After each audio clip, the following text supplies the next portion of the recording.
हरे कृष्णा।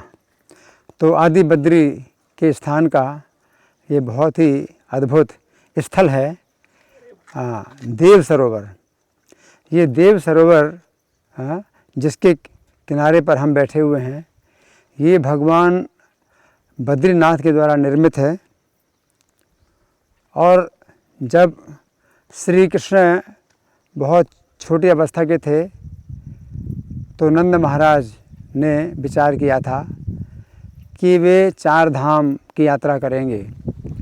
तो नंद महाराज ने उस समय ये वचन दिया था, जब श्री कृष्ण का जन्म नहीं हुआ था, कि उन्हें अगर पुत्र प्राप्त होगा और वो पुत्र जो है जब इतना बड़ा हो जाए कि खेलने लगे, खाने और खेलने लगे, तो उस खुशी के अवसर पर वे 4 धाम की यात्रा करेंगे। तो 4 धाम कौन कौन से हैं? बद्रीनाथ, केदारनाथ, गंगोत्री, यमुनोत्री। तो श्री कृष्ण ने जब देखा कि नंद महाराज इस समय 88 वर्ष से भी ज़्यादा अवस्था के हैं और 4 धाम की यात्रा करने जा रहे हैं, तो 4 धाम की यात्रा कितनी दूर है और पैदल चलना पड़ेगा, और फिर बद्रीनाथ की यात्रा कितनी ऊंचाई पर चढ़ना पड़ेगा, और अगर पैर फिसल जाए तो बड़े संकट में पड़ जाएंगे। तो श्री कृष्ण जो है अपने पिता नंद महाराज से ही बोलते हैं कि पिता, आपकी ये कहाँ जाने की तैयारी हो रही है? तो नंद महाराज ने कहा कि हे बालक, तुम्हारे जन्म से पहले हमने ये मनौती मनाई थी कि जिस समय हमारे पुत्र का जन्म होगा और वो इतना बड़ा हो जाए कि खेलने लगेगा, तो हम जो है 4 धाम की यात्रा करेंगे। तो अब उस मनौती के अनुसार अब हमें 4 धाम की यात्रा करनी है। तो श्री कृष्ण चूँकि चाहते थे कि नंद महाराज और जो ब्रजवासी हैं ये ब्रज को छोड़ करके बाहर ना जाएं, तो उन्होंने कहा कि हे पिता, मुझे तो बद्रीनाथ ने सपना दिया है कि वे यहाँ पर आ गए हैं, ब्रज के अंदर ही आ गए हैं। तो नंद महाराज बोले कि बेटा, अगर तुम्हें सपना दिया है तो हमें तो अब आज तक कभी पता नहीं चला कि ब्रज के अंदर भी बद्रीनाथ जी हैं, केदारनाथ जी हैं, गंगोत्री, यमुनोत्री हैं। तो श्री कृष्ण कहते हैं कि हे पिता, आप मेरे साथ आइए और सब ब्रजवासी मेरे साथ आइए और मैं दिखाता हूँ। तो श्री कृष्ण यहाँ पर जब आए तो उन्होंने ही प्रकट किया। तो जो बद्रीनाथ का जो दर्शन है तो ये भगवान श्री कृष्ण ने प्रकट किया, और इसी कारण से आदि बद्री कहलाते हैं, क्योंकि श्री कृष्ण ने स्वयं प्रकट किया। आदि बद्री कहलाते हैं। और वो जो बद्रीनाथ हैं तो वहाँ पर शंकराचार्य ने बाद में स्थापना की, मूर्ति स्थापना की। तो ये जो है आदि बद्री कहलाते हैं, और ये स्थान उस स्थान से भी ज़्यादा पवित्र है। और उन्हीं बद्रीनाथ ने ये देव सरोवर ये स्वयं अपने द्वारा निर्माण किया है। तो इस स्थान में अब जब श्री कृष्ण रास विहार करते हैं, तो वो तो श्री कृष्ण की बचपन की लीला थी जब उन्होंने बद्रीनाथ को प्रकट किया था, और अब जो है श्री कृष्ण यौवन अवस्था में है। और इस समय श्री कृष्ण जो है जब रास लीला करते हैं, तो ये रास लीला उस समय की है जब श्री कृष्ण मथुरा चले गए और मथुरा से फिर लौट करके वापस आए, और राधा रानी और सब गोपियों से मिले, और उस समय जो रास विहार किया, ये दूसरे रास की घटना है। पहला रास हुआ था जब श्री कृष्ण ब्रज में ही थे, लेकिन जब ब्रज को छोड़ करके 11 साल की अवस्था में मथुरा चले गए, कंस का वध कर दिया और उद्धव जी को फिर भेजा अपना संदेश देने के लिए। तो उद्धव जी जो है ब्रज में आए, और फिर राधा रानी का संदेश जब उद्धव जी ने मथुरा में आकर के कृष्ण को दिया, तब श्री कृष्ण उद्धव के कारण फिर से मथुरा से यहाँ ब्रज में आए। और ये दूसरा रास विहार है जो कि श्री कृष्ण गोपियों के साथ कर रहे हैं। तो ये गर्ग संहिता के मथुरा खंड के अंतर्गत 20वें अध्याय में वर्णन है। तो इसमें वर्णन आता है, बहुत विस्तार से है, मैं कुछ उसमें से सुनाता हूँ कि भगवान श्री कृष्ण सब ब्रज की गोपियों के साथ में वृंदावन में विहार विचरण करते हैं, यमुना पुलिन में विचरण करते हैं। वन उपवन की शोभा देखते हुए गोपियों के साथ गोवर्धन पर्वत में आए। भगवान ने देखा कि 100 यूथ वाली गोपांगनाओं को अपने सौभाग्य पर अभिमान हो उठा है। तो यहाँ केवल राधा रानी ही श्री कृष्ण के साथ नहीं है, और राधा रानी की सखियाँ ही केवल श्री कृष्ण के साथ नहीं है, बल्कि ब्रज में 100 यूथ हैं गोपियों के। 100 यूथ कैसे हैं कि जो वामन देव के साथ जो स्त्रियां संबंध बनाना चाहती थीं, तो वे सुतल लोक वासिनी स्त्रियां भी जो है गोपियां बनी, तो उनका अलग यूथ है। और श्री राम के साथ में जो कौशलपुर की स्त्रियां हैं वो संबंध बनाना चाहती थीं, तो कौशलपुर वासिनी जो स्त्रियां हैं वो भी गोपियां बनी, तो एक यूथ उनका भी है। और इसी प्रकार से श्री राम के साथ मिथिलापुर की जो स्त्रियां हैं वो पत्नी बनना चाहती थीं, तो उनका भी मिथिलापुर वासिनी स्त्रियों का भी एक यूथ है गोपियों का। इसी प्रकार से पुलिंद कन्याएँ, जब श्री राम का वनवास हुआ तो पुलिंद की कन्याएँ भी जो वन में रहती थीं वो भी श्री राम पर मोहित हो गईं, तो उनके अलग उन्होंने भी गोपियों के रूप में जन्म लिया। तो इस प्रकार से 100 यूथ हैं गोपियों के। तो 100 यूथों के जो गोपियां हैं उनको सौभाग्य पर अभिमान उठा। क्यों? क्योंकि श्री कृष्ण सब प्रत्येक गोपी के साथ ऐसे विहार कर रहे हैं जैसे कि उसी के साथ विहार कर रहे हों, तो सौभाग्य पर अभिमान क्यों नहीं होगा? जरूर होगा, होना चाहिए। तो श्री कृष्ण क्या करते हैं कि श्री राधा के साथ वहीं अंतर्धान हो गए, श्री कृष्ण अंतर्धान हो गए। गोपीनां सतयूथानां मानं वीक्ष्य ब्रजेश्वरः भगवान राधया साकं तत्रैवान्तरधीयते। अब गोवर्धन से 3 योजन दूर, 3 योजन का मतलब कितना हुआ? 1 योजन में कितने किलोमीटर होते हैं? 12 किलोमीटर। तो 3 योजन का मतलब 36 किलोमीटर। तो गोवर्धन से 36 किलोमीटर दूर चंदन की गंध से सुगंधित रोहिताचल पर्वत पर आए भगवान। तो रोहित पर्वत पर आए और श्री राधा के साथ वहाँ के लता कुंजों और निकुंजों को देखते देखते और वार्तालाप करते हुए उस पर्वत पर विचरने लगे। अब श्री कृष्ण केवल राधा रानी के साथ हैं, बाकी सबको छोड़ दिया। बाकी सबको छोड़ दिया कहाँ पर? गोवर्धन में ही छोड़ दिया।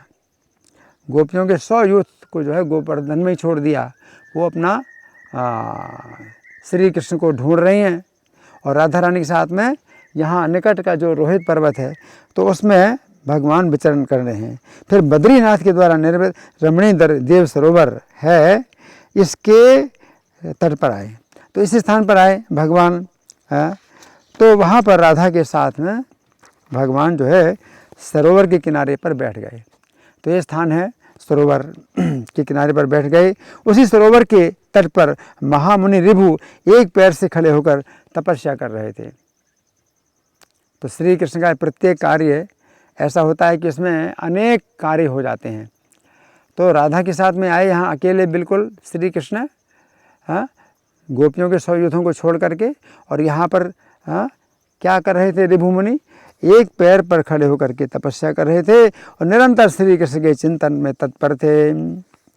60,700 वर्षों से वे निराहार निर्जल रहकर तपस्या कर रहे थे। 60,700 तो 60,100 का मतलब कितना हुआ? 6,000। तो 60,000 और 6,000 66,000 साल से निर्जन और निराहार, मतलब पानी भी नहीं पी रहे, भोजन तो छोड़ दो, पानी भी नहीं पी रहे, तो निर्जल और निराहार रह करके तपस्या कर रहे थे। श्री कृष्ण ने देखा 60 वर्ष सहस्राणि 60 वर्ष शतानि च निरन्नम निर्जलम शांतम श्री कृष्णस्तम ददर्शः। राधा ने उन्हें देखकर मुस्कुराते हुए पूछा कि ये कौन है? तो ऋभु मुनि को चूँकि रंभा नाम की अप्सरा ने शाप दे दिया था, क्योंकि उसने प्रणय याचना की थी और उन्होंने अपने जो है तपस्या मन को लगाया, तो रंभा ने जो उनको शाप दे दिया कि तुम्हारा शरीर जो है एकदम काला हो जाए, कुरूप हो जाए, 8 अंगों से टेढ़ा हो जाए। तो इस प्रकार से ऋभु मुनि जो है चल रहे हैं, तो उनकी चाल भी बड़ी अजीब लग रही है और कुरूप शरीर है। तो राधा रानी ने मुस्कुराते हुए पूछा ये कौन है? तो राधा रानी कुछ हंसी आई, लेकिन माधव ने कहा हे प्रिय, इनका महात्मा बढ़ाओ। भगवान ने राधा रानी को मना किया हंसने से, और क्या कहा, इनका सम्मान बढ़ाओ, ये भक्त हैं, इन महामुनि की भक्ति देखो। पप्रच्छ वीक्षितम राधा हसन्ति प्राय माधवम माहात्म्यम कुरु भक्तोयम पश्य भक्ति महामुने। ये कहकर श्री कृष्ण ने हे रिभु ये नाम लेकर उच्च स्वर से पुकारा। तो रिभु मुनि तपस्या कर रहे हैं 66,000 साल से और कृष्ण का हृदय में दर्शन कर रहे हैं। अब कृष्ण तो साक्षात वहाँ पर आ गए हैं और राधा रानी को दिखा रहे हैं, इनकी भक्ति देखो, लेकिन वो नहीं देख रहे हैं कृष्ण को। और कृष्ण ने पुकारा, उनको पुकारा, हे रिभु, कृष्ण ने पुकारा, लेकिन उन्होंने सुना नहीं। क्यों? हृदय में इतनी ध्यान की तीव्रता है कि बाहर श्री कृष्ण को ना देख रहे हैं ना कृष्ण की आवाज़ सुन रहे हैं, क्योंकि ध्यान की चरम अवस्था समाधि में पहुंच गए थे। तब श्री हरि उस समय मुनि के हृदय से तत्काल तिरोहित हो गए। तो श्री कृष्ण ने क्या किया, मुनि के हृदय से अपने रूप को खींच लिया है। तो हरि को ध्यान से निकलने के कारण रिभु अत्यंत विस्मित हो गए। फिर तो उन्होंने आंखें खोल दी और अपने सामने राधा के साथ श्री कृष्ण को देखा। हरि बोल। जब देखा कि हम मेरे हृदय में भगवान नहीं दर्शन दे रहे हैं तो आंखें खोल दी। आंखें खोल दी, साक्षात श्री कृष्ण राधा रानी के साथ में है, दसों दिशाओं को प्रकाशित कर रहे हैं। नेत्र उन्मील ददृशे श्री कृष्णम राधे आगतम घनम चंचल वीराढ़्यम रंजियंतम दिशो दश। ये देख करके हरि भक्ति परायण महात्मा शीघ्र उठे और राधा सहित श्री हरि की परिक्रमा करके मस्तक झुकाकर प्रणाम करते हुए उनके चरणों में गिर पड़े। फिर अत्यंत गद्गद वाणी में श्री कृष्ण से बोले, उत्थाय सद्यो हरि भक्ति तत्परः प्रदक्षिणीकृत्य हरिम सराधिकम प्रणम्य मूर्धना निपात पादयोर उवाच कृष्णम बहु गदगदाक्षरः। श्री रिभु ने कहा, हे श्री कृष्ण, आपको नमस्कार है और श्री कृष्णा को नमस्कार है। कौन? राधा रानी को श्री कृष्णा। श्री कृष्ण को नमस्कार है, श्री कृष्णा को नमस्कार है, श्री राधा और माधव को नमस्कार है, परिपूर्णतमा को नमस्कार है और परिपूर्णतम को नमस्कार है। नमः कृष्णाय कृष्णाय राधाय माधवाय च परिपूर्णतमाय च परिपूर्णतमाय च। देव घनश्याम को नमस्कार है और श्यामा को नमस्कार है, रासेश्वर को नमस्कार है और रासेश्वरी को नित्य निरंतर बारंबार नमस्कार है। घनश्यामाय देवाय श्यामाय सततम नमः रासेश्वराय सततम रासेश्वर्य नमो नमः। गोलोकातीत लीला वाले श्री कृष्ण को और लीलावती श्री राधा को बारंबार नमस्कार है। असंख्य ब्रह्मांडों की देवी और असंख्य ब्रह्मांडों के स्वामी को नमस्कार है। गोलोकातीत लीलाय लीलावत्य नमो नमः असंख्यांडादु देव्य चासंख्यांड निधये नमः। आप दोनों पृथ्वी का भार हरण करने के लिए इस भूतल पर अवतीर्ण हुए हैं और मुझे शांति प्रदान करने के लिए यहाँ पधारे हैं। परस्पर संयुक्त विग्रह वाले आप दोनों श्री राधा और श्री हरि को मेरा नमस्कार है। भूभार हाराय भुवम गताभ्याम मच्छांतये चात्र समागताभ्याम परस्परम संधित विग्रहाभ्याम नमो युवाभ्याम हरे राधिकाभ्याम। छाता नहीं है? छाता अच्छा।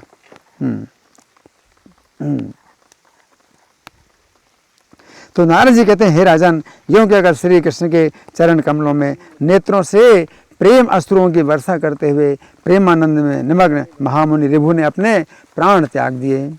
क्या किया? रिभु ने प्राण त्याग दिए। इत्युक्त्वा कृष्ण पादाब्जे प्रक्षरन् बाष्पलोचनः प्रेमानंद समायुक्तो जहो प्राणान महामुनि। उसी समय उनके शरीर से 10 सूर्यों के समान ज्योति निकली। सुनिए ध्यान से, क्या आश्चर्य है। उनके शरीर से 10 सूर्यों के समान ज्योति निकली और 10 दिशाओं में घूमती हुई श्री कृष्ण में लीन हो गई। तदैव निर्गतम ज्योतिर 10 सूर्य सम प्रभम परिभ्रमत 10 दिशा श्री कृष्ण लीनताम गतम। अपने भक्त की ये प्रेम भक्ति देखकर श्री कृष्ण ने अपने नेत्रों से अश्रु बहाते हुए बड़े प्रेम से उनका नाम लेकर पुकारा। तब श्री कृष्ण का सा रूप धारण किए हुए वे मुनि श्री कृष्ण के चरण कमल से पुनः प्रकट हुए। अब देखो कितना आश्चर्य है कि भगवान श्री कृष्ण के चरणों से अब वो निकले तो उनके श्री कृष्ण के शरीर में उनकी ज्योति चली गई। श्री कृष्ण के शरीर में उनकी ज्योति निकल गई, श्री कृष्ण के शरीर में उनकी ज्योति चली गई। किस लिए चली गई? शरीर प्राप्त करने के लिए, आध्यात्मिक शरीर प्राप्त करने के लिए है। तो अब श्री कृष्ण के चरणों से वो शरीर धारण करके निकले हैं। और कैसा शरीर था? सौंदर्य करोड़ करोड़ कामदेवों को तिरस्कृत कर रहा था, विनय से सिर झुकाए हुए खड़े थे। पुनः श्री कृष्ण पादाब्जात कृष्ण सारूप्यवान मुनि निर्गता कोटि कंदर्प सन्निभोति नता ननहा। करुणानिधि श्री कृष्ण उन्हें भुजाओं में भरकर हृदय से लगा लिया और आश्वासन देकर दिव्य कल्याणकारी हाथ उनके मस्तक पर रखा। दोर्भ्याम प्रगरे हृदय तम निधाय कृपा करः आश्वास कल्याण करम करम दिव्यम दधार। तत्पश्चात श्री कृष्ण और श्री राधा की परिक्रमा की। उन्होंने श्री कृष्ण श्री राधा की परिक्रमा की, उन्हें प्रणाम किया और एक मनोहर विमान पर आरूढ़ हो अपने तेज से संपूर्ण दिशाओं को प्रकाशित करते हुए गोलोक धाम को चले गए। प्रदक्षिणे हरिम चराधिकाम प्रलम्ब चारु यरतम मनोहरम गोलोक लोकम प्रयावभुर्मुनिर विरंजयन मैथिल मंडलम दिशाम। महामुनि ऋभु की ये पराभक्ति देखकर श्री राधिका को बड़ा विस्मय हुआ। हाँ, और बहुत देर तक आनंद के आंसू बहाती रहीं। इसी स्थान में राधा रानी बहुत देर तक आनंद के आंसू बहाती रहीं और फिर श्री कृष्ण से बोली। श्री राधिका विस्मय मांगता भृशम दृष्टा पराम मुक्तिम ऋभोर महामुने आनंद वारिणी विमुंचते चिरम जगाद कृष्णम वृषभानु नंदिनी। अब राधा ने कहा, हे माधव, हे मुनि श्रेष्ठ धन्य है जो तुम्हारे इतने बड़े भक्त और महान प्रेमी थे। इन्होंने तुम्हारा सारूप्य प्राप्त कर लिया और तुम भी इनके लिए आंसू बहाते रहे। हे श्री कृष्ण, अब तुम्हें इनके शरीर का दाह संस्कार करना चाहिए। राधा रानी कहती हैं, अब तुम इनके शरीर का दाह संस्कार करो। हाँ, इनका शरीर तपस्या के प्रभाव से अभी तक प्रकाशित हो रहा है, शरीर से प्रकाश निकल रहा है। राधा रानी कहती हैं, धन्योयम मुनि शार्दूलस तद्भक्ते प्रेमवान महान तत्सारूप्यम जगामासो तुमप्यश्रु मुखो यतः अस्य देह क्रियाम कर्तुम योग्योऽसि ब्रजनार्दन तपसा चास्य देहोयम प्रस्फुरत्यमलाकृति।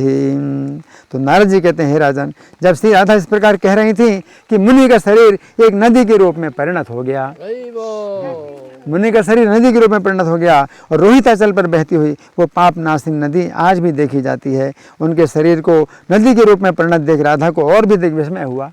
राधा रानी कह रही थी कि इनका संस्कार करो, लेकिन अभी तो नदी बन गया शरीर। तो राधा रानी को और विस्मय हुआ।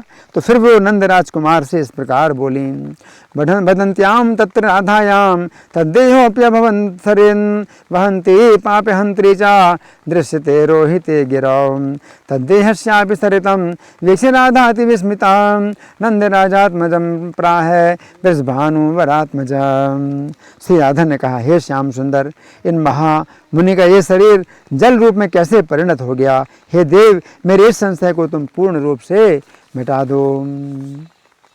कथम जलत्वमापन्नो देहोयं वै महामुने एतन्मे संशयं देव चेतुमर्हस्य शेषतः। तब श्री भगवान ने कहा कि हे देवी, ये मुनीश्वर प्रेम लक्षणा भक्ति से संयुक्त थे, इसीलिए इनका ये शरीर द्रव भाव को प्राप्त हो गया है। तुम्हारे साथ मुझे वर देने के लिए आए देख करके मुनि इतने हर्षित हुए कि इनका शरीर जल रूप में परिणत हो गया। भगवान ऐसा बता रहे हैं, प्रेम लक्षणे भक्त्या संयुतोऽयं मुनीश्वरः तस्मादस्यतु देहोऽयं रम्भोरुद्रवतां गतः दृष्ट्वा त्वया मां वरदं हर्षतो भूर्महामुनिः। तो ये जो है आश्चर्य की घटना इस स्थान में हुई थी। और ये हम जो देव सरोवर के निकट बैठे हुए हैं, तो अब आप लोग देखिए, सामने देव सरोवर का दृश्य है। हरे कृष्णा। इसका कागज पोली पन्नी इसके अंदर है।